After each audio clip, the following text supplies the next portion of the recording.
உயர்ந்த இடத்தில் இருக்கும் போது உலகம் உன்னை மதிக்கும், உன் நிலைமை கொஞ்சம் இறங்கி வந்தால் நிழலும் கூட மிதிக்கும் சொல்லுவாங்க சார். அப்படி அடிப்பட்டு மிதிப்பட்டு ரணகலப்பட்டு இருக்கவன் தான் சார் ஆண்கள் சமூகத்தினர்.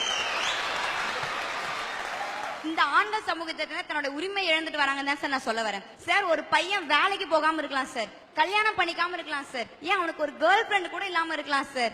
ஆனா ஏதாவது ஒரு ஆண் மகன் சைட் அடிக்காம இருப்பானா சார்? அப்படியே அந்த வாலிப வயசுல ஒரு பொம்பளை புள்ள கிராஸ் ஆகி போகும்போது yellow churidar 30 mark, green churidar 40 mark, blue churidar 80 mark, maroon churidar 100க்கு 100 சொல்லும் போது சொல்ற பையனுக்கும் சந்தோஷம். அட்டு பிகரா இருந்தா கூட என்னெல்லாம் மதிச்சு வந்த மார்க் போடுறான்னு சொல்லிட்டு கேக்குற எங்களுக்கும் பேரானந்தமா இருக்கும் சார். சார் பசங்க போட்ட மதி பெண்களாலதான் சமுதாயத்துல நாங்கெல்லாம் மதிக்கிற பெண்களா இருக்குன்ற ஒரு ஃபீலிங்கே வருதுன்னா பாருங்களேன்.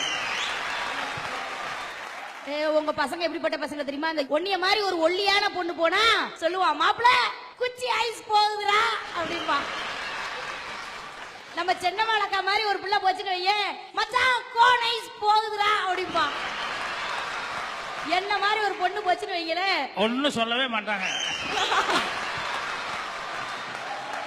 அழகா சொல்லுவான் சார், கப் ஐஸ் உருண்டு உருண்டு போகுதுடா மாப்பிள.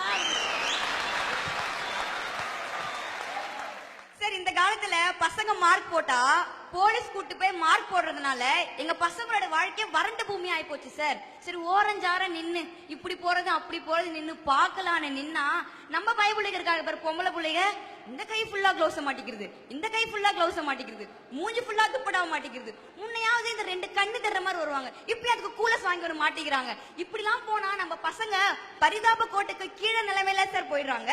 ஆனா ஒண்ணு மட்டும் உண்மை சார், 10 பசங்க நிக்கிற இடத்துல ஒரு பொண்ணு கிராஸ் பண்ணி போடுற கஷ்டத்தை விட 4 பொண்ணுங்க இருக்க இடத்துல ஒரு பையன் கிராஸ் பண்ணி போடுற பாடு இருக்கு பாருங்க. ஐயோ முன்னெல்லாம் பாத்தீங்கன்னா காலேஜ் போவே ஜாலியா இருக்கும். ஐயோ எப்படா காலேஜ் லைஃப் வரும், பசங்க வருவாங்க பொண்ணுங்க வருவாங்க, அப்படியே லைஃபை ஜாலியா என்ஜாய் பண்ணலாம்னு இருக்கும். பசங்க சும்மா வருவாங்க பாருங்க சார், ஹாஸ்டல் தலை கலைச்சிட்டு வந்தா ரஜினிகாந்த் சார் மாதிரி இருப்பான், அப்படியே தலை கொஞ்சம் படிய வாயிட்டு வந்தா உலக நாயகன் சார் மாதிரி இருப்பான், கொஞ்சம் கலைஞ்சும் கலையாம வந்தா இளைய தளபதி சார் மாதிரி இருப்பான், அதே தலையில டை அடிக்காம வந்தாங்க அல்டிமேட் தலை மாதிரி இருப்பான் சார். ஆனா இந்த காலத்துல உள்ள வரும்போதே ஷார்ட் ஹேர் கட் பண்ணிட்டு வரணும், தாடிய கிளீன் ஷேப் பண்ணிட்டு வரணும் சார். ஒரு பையன் வீட்டுக்குள்ள போகும்போது ஹேர் கட் பண்ணிட்டு போனான்னு வச்சுக்கோங்களேன், அவங்க அப்பா கேட்பாரு என்னடா ஹேர் ஸ்டைல் இதுன்னு. அவங்க அப்பாக்கு அந்த ஹேர் ஸ்டைல் பிடிக்காது. சரி அவங்க அப்பாக்கு பிடிச்ச மாதிரி ஹேர் ஸ்டைல் வச்சுட்டு போலான்னு பார்த்தா அது அவங்க ஹெச்ஓடிக்கு பிடிக்காது.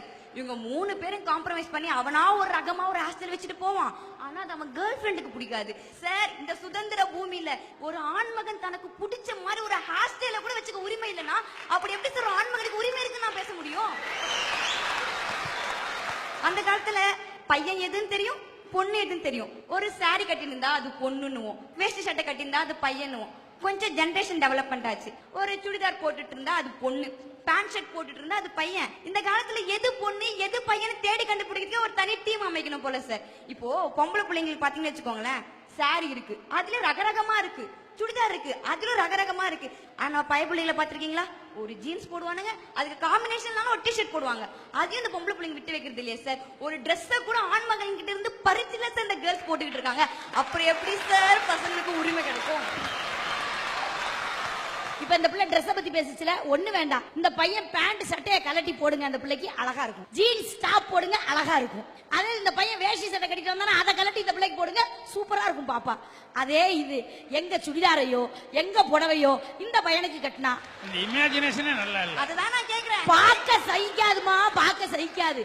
பெண்கள் அழகின் சின்னங்கள், பெண்கள் இல்லை என்றால் இந்த உலகம் இயங்காது சார். ஒரு பொண்ணோட மனசு ஒரு பொண்ணுக்கு தான் தெரியும் சொல்லுவாங்க, ஆனா ஒரு பொண்ணுக்கு ஒரு ஆணோட மனசுமே தெரியும் சார். நீங்க தான் சொல்றீங்களே பொம்பளை பிள்ளைங்க ஆண்களை மதிக்கிறது இல்ல ஆண்களை மதிக்கிறது இல்லன்னு, யார் சார் சொன்னா?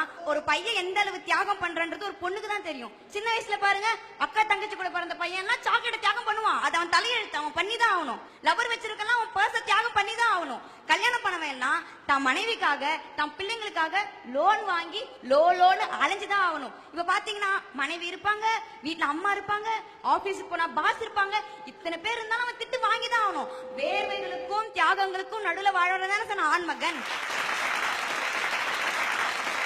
இப்போ நம்ம பொம்பளை பிள்ளைங்க எவ்வளவு பேர் வைக்கலாம், ஆனா பசங்களுக்கு எவ்வளவு பேர் இருக்கு தெரியுமா? வீட்லயே உட்காந்து வச்சுக்கோயேன், அவன் சோம்பேறி, என்னடா சோம்பேறின்றாங்களேன்னு வெளியே போன நினைச்சுக்கோங்களேன், அவன் உதவாக்கார பிள்ளைகளை கண்டிச்சு வளர்த்தா அவன் கோபக்காரன், கண்டுக்காமையா விட்டா அவன் வந்து பசங்களை கண்டுக்கிறது இல்லைன்னு அர்த்தம். தன்னுடைய பொண்டாட்டிய வேலைக்கு அனுப்புனா அவன் பொண்டாட்டி தாசன், வேலைக்கே அனுப்பாம வீட்டுல வச்சிருந்தானா அவன் வந்து நம்பிக்கை இல்லாதவன். அவன் எது பண்ணாலும் குத்தம் சொல்றதுக்கு இந்த சமுதாயம் இருக்கும் போது அவன் எப்படி சார் சுதந்திரமா தன்னோட உரிமை கையில வச்சு நான் செயல்பட முடியும்? அதே மாதிரி இந்த காலேஜ் பசங்க பண்ணுவாங்க பாரு சார், செம்ம கலாட்டா. எப்படி தெரியுமா? காலைல எழுந்துன ஒரு பொண்ணு மெசேஜ் அனுப்புவா அவ ஃப்ரெண்டுக்கு, குட் மார்னிங் டா, தூங்கிட்டியா டா, எழுந்துட்டியா டா. ஒரு நாளைக்கு அவ போட டாவை கனெக்ட் பண்ணா 1000 டா மேல இருக்கும் சார். நம்ம பயப்புல தெரியாதனமா ஒரு டி அப்படின்னு போட்டான்னு வச்சுக்கோங்களேன் சார், அங்க ஒரு வேர்ல்ட் வாரே ஆரம்பிச்சுதான் சார் அர்த்தம். சார் பசங்க வந்து பொண்ணுங்க கிட்ட கடைபிடிக்கிறதுக்கு ரொம்ப சின்ன விஷயம் சார். என்ன தெரியுமா? மானம், ரோஷம், வெக்கம் அறவே கூடாது. ஆங்காங்கே சில இடங்களில் ஈகோக்கள் எட்டி பார்த்தாலும் அறவே தவிர்ப்பது அவன் வாழ்க்கைக்கு நல்லது சார். சார் எங்க மாதிரி பொண்ணுங்க எதிர்பார்க்குது என்ன தெரியுமா சார்? செல்போன்களை மறந்தவன் வேண்டும், தொலைக்காட்சியை துறந்தவன் வேண்டும், சுய புத்தியில் வாழ்பவன் வேண்டும், பயபக்தியில் கொஞ்சோண்டு வேண்டும், ரொம்ப வெளிப்படையா இருப்பவன் வேண்டும், இயல்பாக நடப்பவன் வேண்டும். எல்லாத்துக்கும் மேல சார் திட்னா ரோஷமே வரக்கூடாது. எங்களை செல்ல பேர் வச்சு கூப்பிடணும் சார். இதை விட பெருசா நாங்க என்ன சார் எதிர்பார்த்துட போறோம்?